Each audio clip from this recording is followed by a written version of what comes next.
Assalamu alaikum madada na makaka, wazee kwa vijana. I am here as a woman, as a leader and as a mother.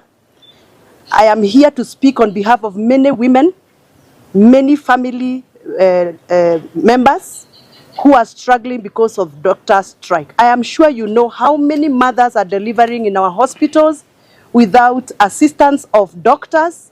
I'm sure you know how many patients are succumbing to cancer because of lack of doctors.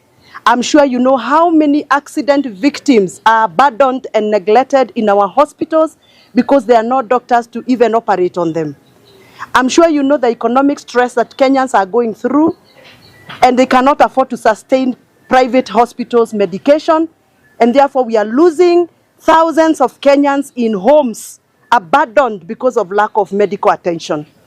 This is something that as leaders, young leaders of Kenya, members of parliament who have conscience and who feel that they should speak for the people who elected them and trusted them, we have to keep speaking. We were here last week and we asked the government to actually think on strategies and approaches on how they are going to sort out doctor strike. It is very sad to hear that even the clinical officers want to join in this strike. It is very sad.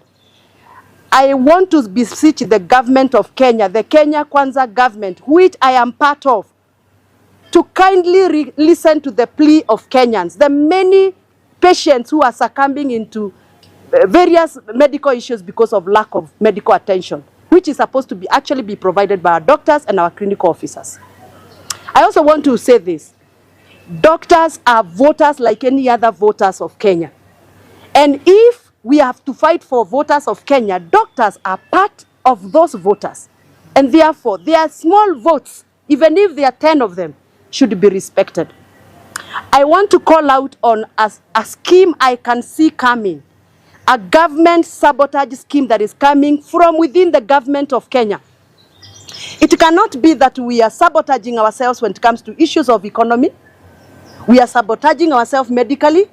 We are sabotaging ourselves agriculturally when we provide fake fertilizers to our people. We are sabotaging our education system by refusing to give out money meant for capitation to our schools. I don't know whether you know that as we speak, public schools are closing this week, and some of them have already closed. But the amount of money that was supposed to be given for capitation for first term, it is still yet to be released to our schools. And the money that was released by the ministry, it was clearly labeled that that money is to be used for second term. So we are asking, where is the capitation money for first term? That is to mean any school that had debts between January and April, that school is going to start receiving auctioneers.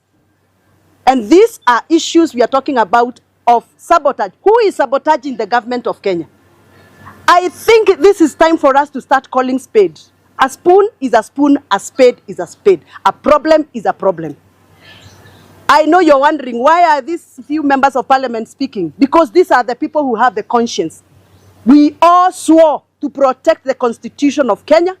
We all took an oath and vowed to fight for the rights of Kenyans enshrined in the Kenyan constitution. It is not right and it is not business as usual for us to see doctors in the street under the rains. We are seeing doctors striking the whole day, yet our mothers, our fathers, our young sons, our young daughters are agonizing in the corridors of our public hospital. It can never be business as usual. And therefore, we are still calling out the government saying, as team ground, hii ni team ground. Sisi hatutachoka kuitana wakati kuna mashida na kuna siasa ambazo zinaharibu maisha ya watu wa Kenya. Kama fertilizer ni mbaya, tunasema ni mbaya. Kama doctors wameachiliwa, tunasema wameachiliwa. Kama masomo haiendi kisawasawa, tunasema masomo haiendi kisawasawa. We are team ground. Our work is to listen to the ground and amplify the voices of the voiceless, the people who trusted us and trusted us with their votes. And that is why we are members of parliament today.